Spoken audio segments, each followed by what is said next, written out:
Vamos a dar entonces la palabra ya a la siguiente presentación que está a cargo de la doctora Sylvie André Didou-Aupetit.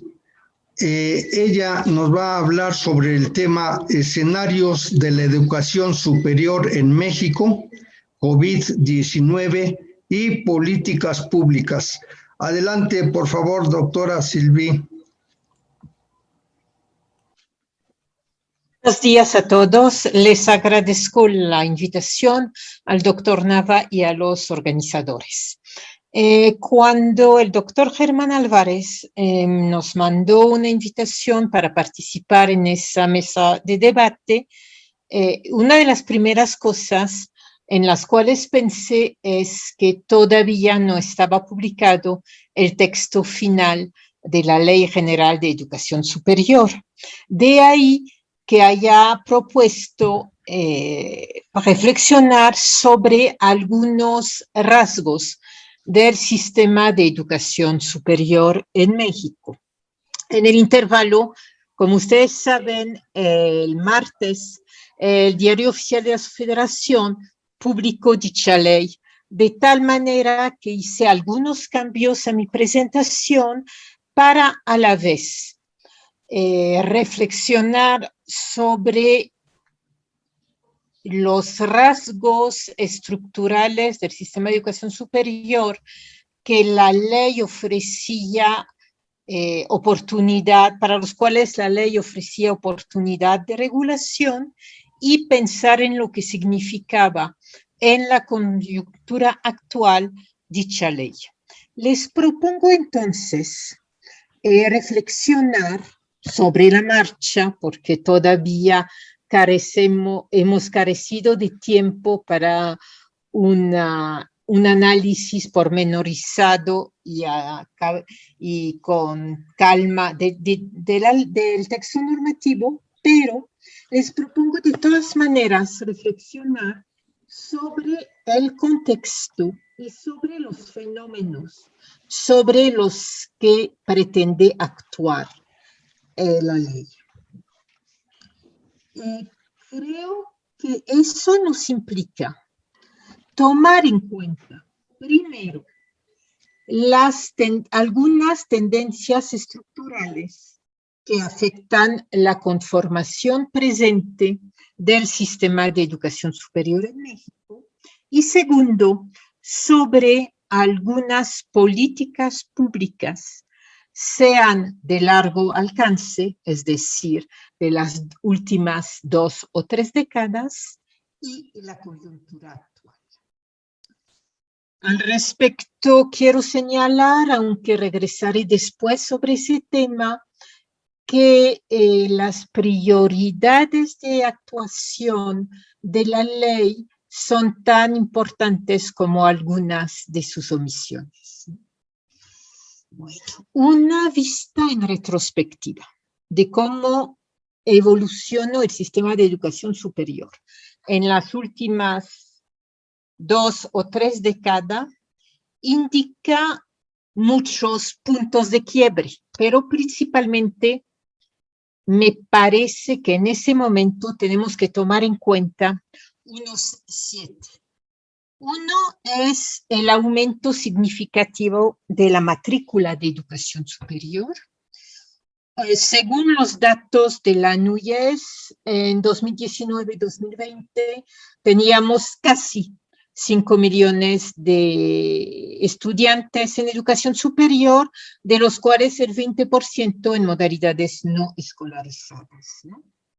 Entonces, aunque México no se sitúa entre los países de América Latina con la mayor cobertura, sí hizo un esfuerzo significativo para aumentar su cobertura. El segundo punto que ya mencionó la doctora de Ibarrola al final de su intervención es que estamos frente a un sistema educativo cada vez más segmentado institucionalmente.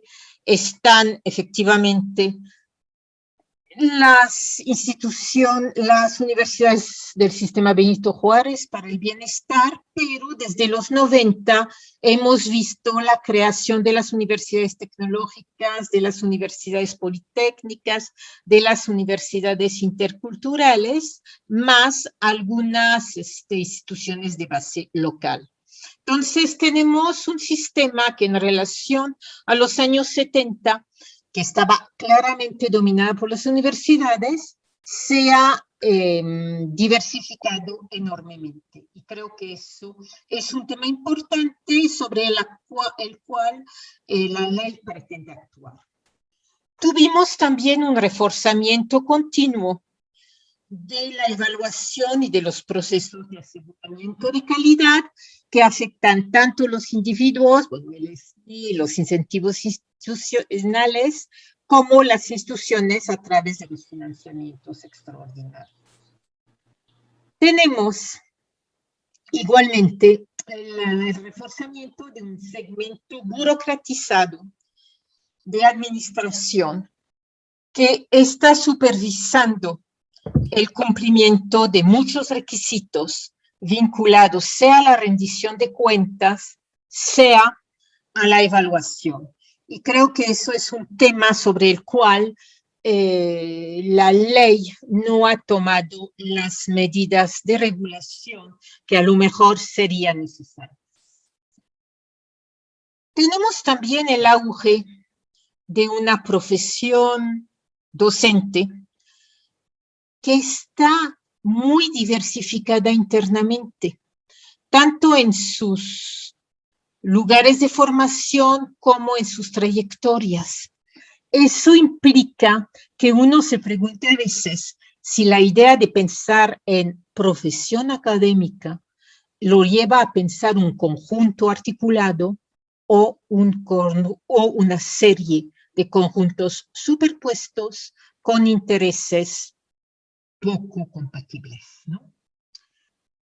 En fechas recientes también, pero no amarrado al proyecto político del actual gobierno, tuvimos un resurgimiento de políticas, digamos, de inclusión, atención a la vulnerabilidad y, en cierta forma, de equidad.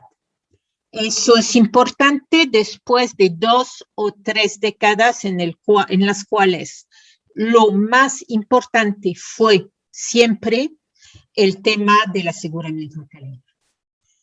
Y finalmente hay que reconocer que se ha consolidado en forma muy rápida las modalidades virtuales de provisión de los servicios educativos. Eso también no es una tendencia que se puede reducir a la pandemia, venía de atrás, pero se ha acelerado después del cierre de las instituciones. Entonces, ante esos rasgos, creo que una primera pregunta central sobre la cual tendríamos que reflexionar es la siguiente. ¿En qué medida la ley actual se articula con la transformación de un marco contextual muy diferente al de finales de los 70? Bueno, una lectura en diagonal de la ley indica varias cosas interesantes, ¿no? Uno de ellos es que la ley pretende ofrecer un marco de coordinación entre los distintos estamentos de la educación superior, identificando sus componentes, justamente, por ejemplo, esas instituciones con apoyo municipal, que a mí no me queda muy claro todavía lo que es, quizás las Benito Juárez, como lo decía María, y contribuir a su mayor diversificación. Creo que la ley también reitera un punto importante, por ejemplo, el derecho a la formación a lo largo de la vida para todos y la obligatoriedad y el derecho de los docentes a la formación permanente y continua. Mantiene también algunas continuidades, entre las cuales destaca, por ejemplo, el papel importante que se da a la acreditación y a la evaluación. Y reitera igualmente que las escuelas normales son parte sustancial del sistema de educación superior, proponiéndose instalar una instancia que respalda sus labores, el famoso Consejo Nacional de Autoridades de la Educación Normal.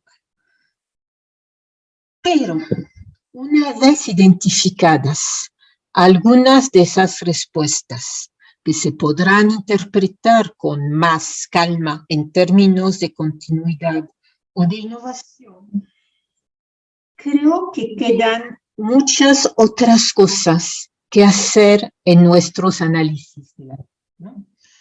Una de esas cosas es, por ejemplo, ver en Disculpe, doctora, si puede voltear de frente al micrófono, porque cuando se voltea se va la voz. Ah, ¿sí me oyen mejor? Sí, ya se oye mejor. Gracias, doctora. Bueno, creo que es importante también ver en qué medida la ley tiene algunos aspectos que son aspectos que se pueden volver relativamente problemáticos, tanto en relación al contexto estructural de las transformaciones de la educación superior como al contexto coyuntural actual. Uno de ellos tiene que ver, por ejemplo, con algunos principios. Les voy a mencionar uno solo, que es la política de datos científicos abiertos. Esa es una política importante en la cual se han comprometido muchísimas instancias en América Latina y en otras partes del mundo. Pero la ley solamente plantea la necesidad de esa política misma que en un momento dado puede generar problemas con otras políticas igualmente importantes que son, por ejemplo, las de protección del conocimiento y de patentes.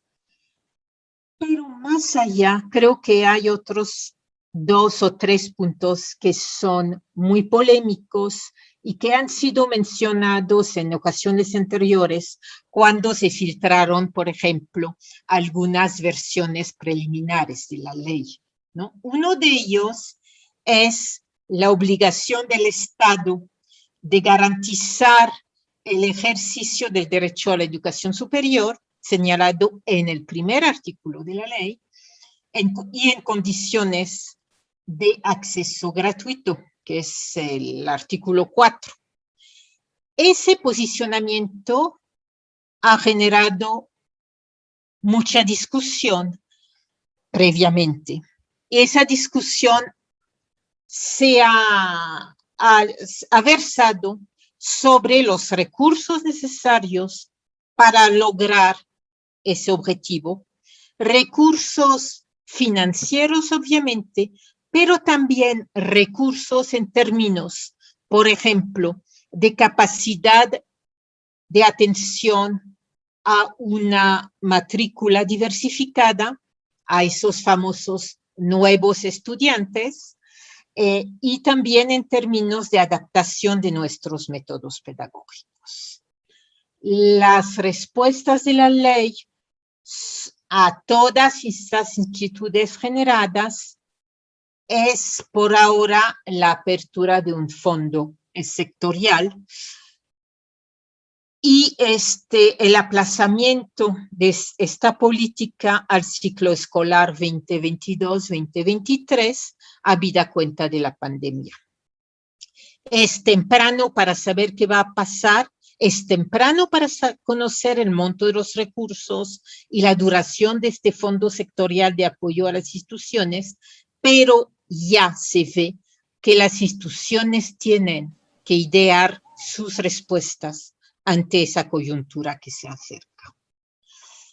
Creo que otro núcleo problemático que va a ser discutido en los próximos tiempos es el de la autonomía, sobre todo en relación a las atribuciones tradicionales de las universidades, por ejemplo, en materia de selección de sus alumnos.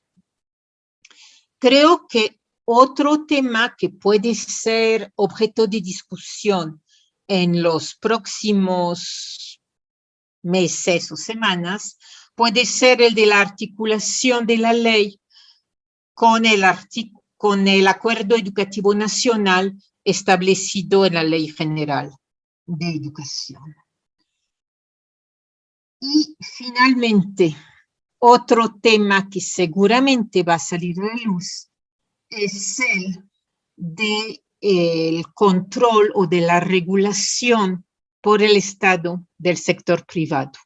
No olvidemos que el sector privado, con toda su heterogeneidad, agrupa actualmente casi el 35% de la matrícula, es decir, es un actor que es difícil conocer en su diversidad, pero es un actor importante. Y la ley tiene algunas disposiciones sobre su regulación y la regulación de algunas de sus carreras, principalmente en materia de formación en ciencias de la educación, que pueden en un momento dado generar tensiones. En suma, me parece una primera lectura, le digo, abuelo de pájaro, de esta ley, tal como la publicó anteayer el Diario Oficial de la Federación, me llevaría a concluir sobre los puntos siguientes. Uno, hay obviamente un alineamiento de la Ley General de Educación Superior con las prioridades del gobierno actual. Eso se nota principalmente en la ampliación de las áreas donde el gobierno intervendría directa o indirectamente. También la ley es, y eso se tiene que encomiar, es un intento para posicionarse ante los grandes cambios que ha conocido el sistema de educación superior en las últimas décadas.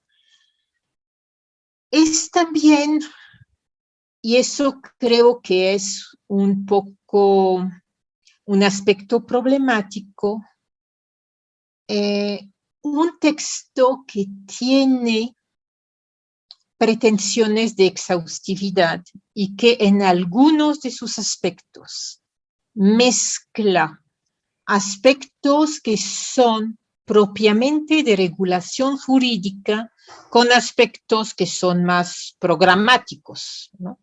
Y de duración muy corta. Ahí sí, yo creo que eso es una cuestión que plantea, digamos, algunos problemas, pensando en los tiempos en los cuales las leyes en México siguen vigentes.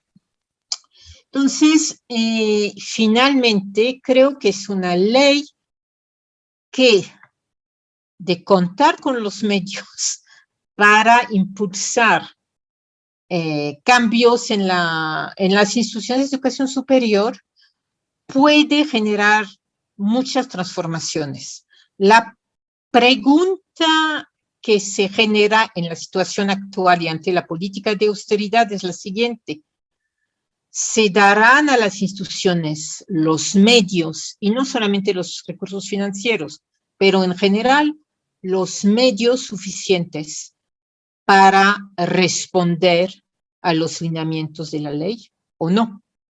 Y otra pregunta que a mí me queda rondando en la cabeza, aunque necesitaría una segunda o tercera lectura de la ley para ir desmenuzándola, es cuál es el papel real de los actores educativos como copartícipes en la implementación de la ley. No hay realmente mucho sobre ese tema cuando uno lee el texto aprobado. Bueno, son inquietudes mías, esencialmente. Habiéndolas compartido con ustedes, voy a dejar la palabra al doctor Germán Álvarez, que seguramente habrá hecho una lectura mucho más pormenorizada de la que yo pude hacer. Muchas gracias a todos. Agradecemos a la doctora Sylvie André Ditú Aupet. Ella es doctora en Sociología por la Escuela de Altos Estudios en Ciencias Sociales de París, Francia. Desde 1996 es investigadora en el Departamento de Investigaciones Educativas del Centro de Investigación y Estudios Avanzados, CINVESTAB, del IPN. Es miembro del Sistema Nacional de Investigadores, nivel 3, y titular de una cátedra UNESCO sobre aseguramiento de calidad y nuevos proveedores de servicios educativos en México y en América Latina. Sus principales líneas de investigación versan la evaluación de las políticas públicas en educación superior y ciencia y tecnología, con énfasis en las de equidad e inclusión, de internacionalización y despliegue territorial de las modalidades tecnológicas e interculturales para el suministro de servicios educativos. Si tuvieran alguna pregunta breve para que la doctora nos pudiera contestar, el chat también de la revista y su página Facebook está abierto por si quieren hacerle alguna pregunta de aclaración a la doctora Sylvie André. Adelante, audiencia, por favor, o si están presentes en el foro, también el micrófono está abierto.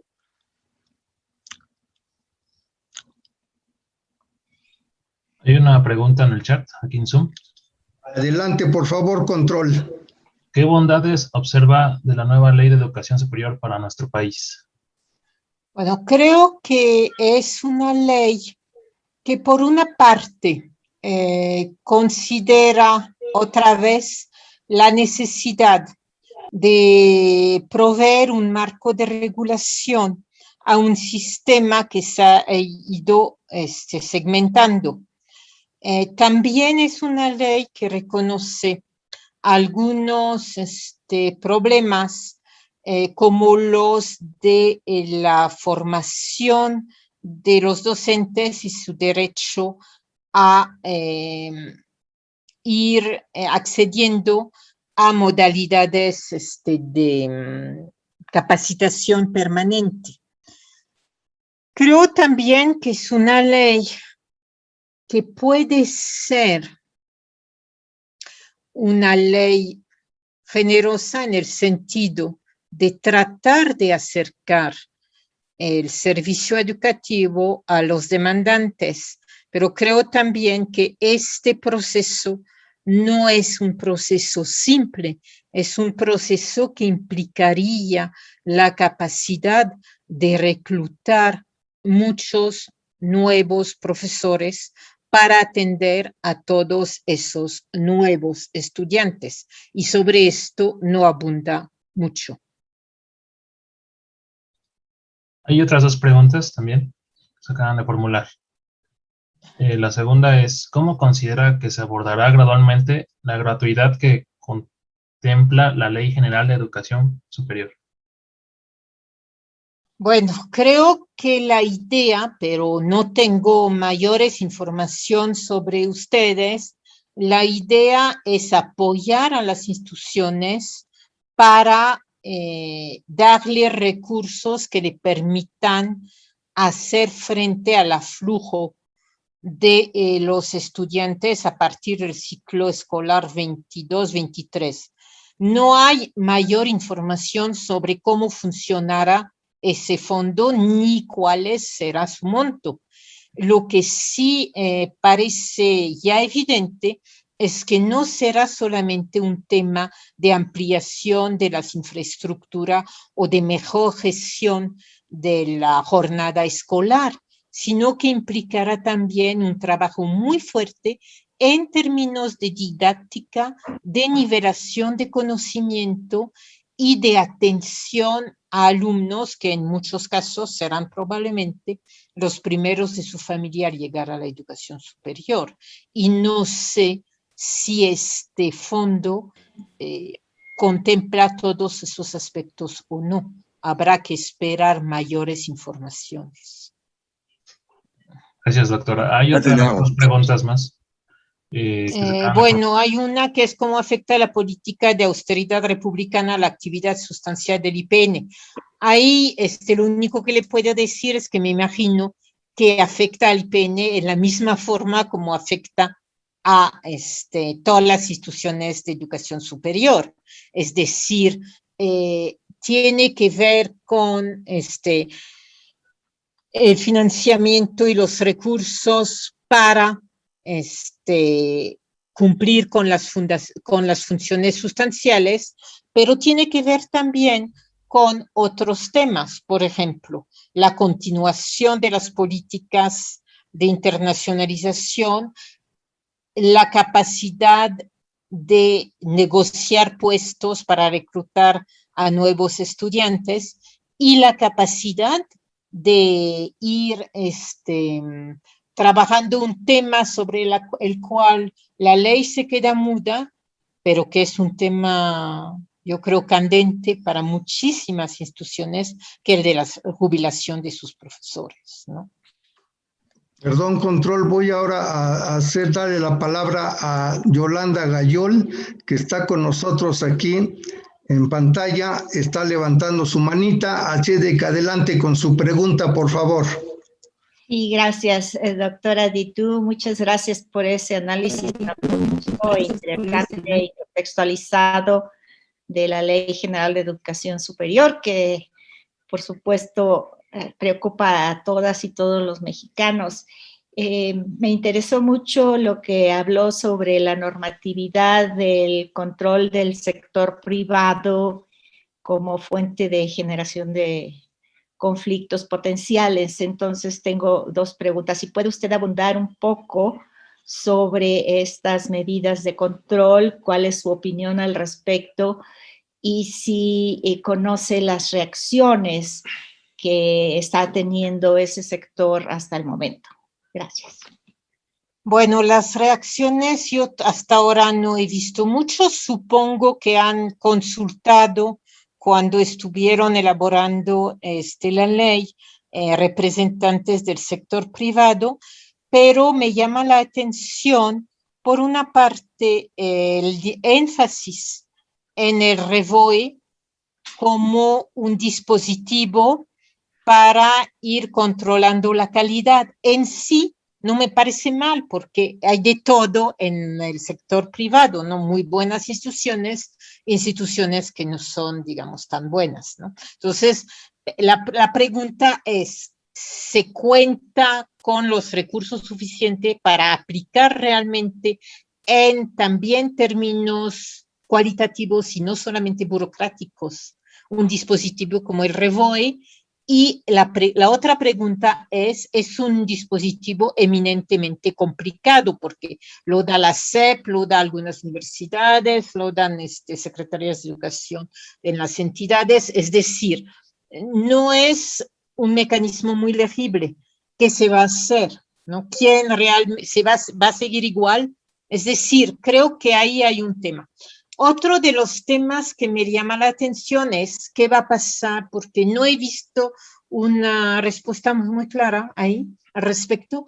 ¿Qué va a pasar para las instituciones que no tienen REVOE para la mayor parte de sus programas, ¿no?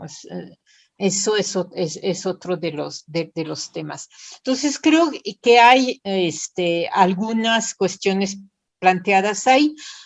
Y hay una propuesta que tampoco está desglosada, pero que es importante, que es una propuesta de que las universidades privadas acreditadas tengan un acceso simplificado a todos esos mecanismos de control.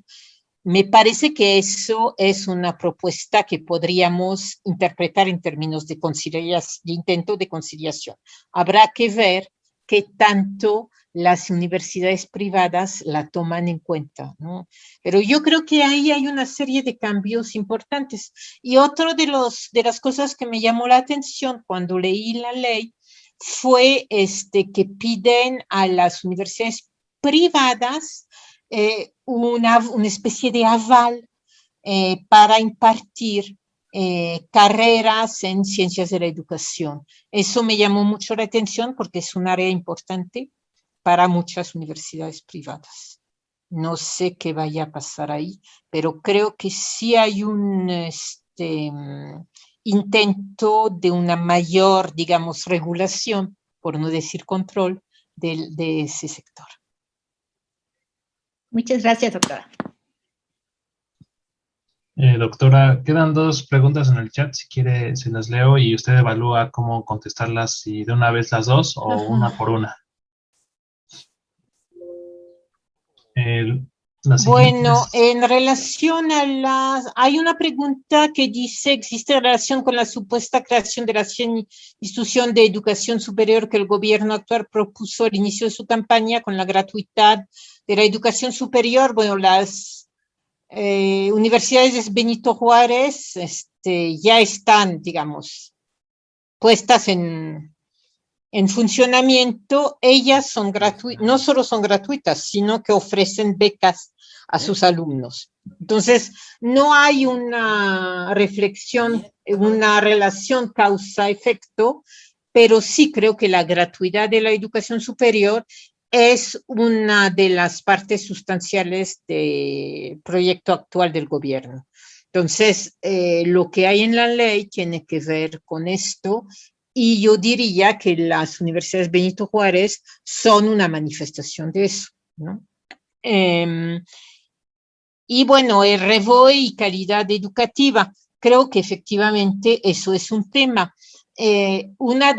Varias de las cuestiones que tiene que confrontar actualmente la SEP es la dificultad con sus recursos instalados de llevar a cabo algunos procedimientos.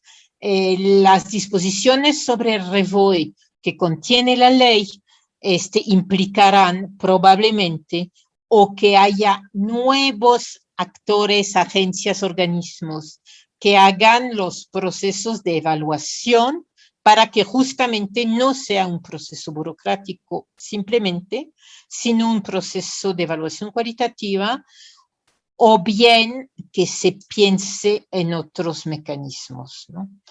Yo creo que hay ahí todo un tema que es un tema real, pero que es un tema real para el conjunto, yo diría también, de la educación superior, ¿no? Que es el de la diversidad de sus desempeños. Bien. Tenemos todavía más preguntas, control. Una última. Adelante. Sería, habló sobre los actores políticos. ¿Qué papel va para los directores de los centros escolares? Bueno, creo que el papel de los directores de los centros escolares depende mucho del tipo de instituciones en las cuales están ubicados. No es lo mismo ser rector de una universidad pública estatal que ser rector de una intercultural y todo, pero creo que todos tendrán que confrontar una disyuntiva bastante espinosa, ¿no? Que es la de aumentar sus cupos, salvaguardando la calidad de sus procesos de formación. Eso es un tema que se tendrá que ir atendiendo a nivel local y municipal. Otro de los grandes escenarios de cambio que tendrán que confrontar probablemente, porque eso es un tema que está en la ley, aunque yo no veo todavía muy bien cómo va a operar, es el mayor peso que se le da a las autoridades municipales, a los municipios en particular, en la toma de decisiones educativas. Entonces, los directores tendrán que a la vez situarse en un nuevo modelo de negociación con agencias externas y tomadores de decisión externos, y hacia adentro ir gestionando una forma probablemente más densa de prestar el servicio educativo. Muchas gracias. Creo que si hubiera por ahí todavía algunas preguntas, las vamos a registrar y se las vamos a enviar con mucho gusto a la doctora Sylvie André para que por medio de correo electrónico nos la pudiera contestar en su momento. Muchas gracias. Le damos las gracias a la doctora